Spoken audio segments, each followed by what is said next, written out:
राज्यातील शेतकऱ्यांची लॉटरी लागली आहे। दिवाळी या ठिकाणी गोड झालेलं पाहायला मिळतंय। मंत्रिमंडळाच्या बैठकीमध्ये शेतकऱ्यांना पीक विमा आणि अतिवृष्टीचे पैसे का जमा लवकर होत नाहीत यावरती सर्वात मोठा निर्णय मंत्रिमंडळाच्या बैठकीत आज घेतलेला आहे। आज गुरुवार आहे 16 ऑक्टोबर।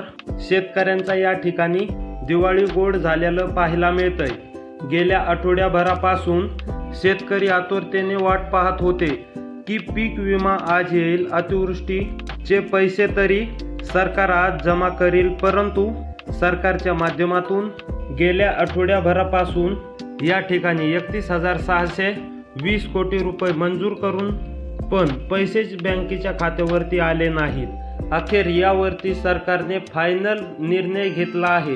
तांत्रिक अडचणीमुळे शेतकऱ्यांना हे पैसे गेल्या आठवड्याभरापासून एकदम मंद गतीने बँकेच्या खात्यावरती त्या ठिकाणी सोडण्यात येत होते। फक्त थोड्या शेतकऱ्यांना पैसे बँकेच्या खात्यावरती मिळत होते। अखेर सरकारच्या माध्यमातून स्वतः मुख्यमंत्र्यांनी यावरती लक्ष घालून हेक्टरी 20,000 रुपयांचा पीक विमा आणि त्या ठिकाणी तुम्हाला अतिवृष्टी ह्या दोन्हींचे तुम्हाला 20,000 रुपये देण्याचा फायनल निर्णय आज त्या ठिकाणी घेण्यात आलेला आहे।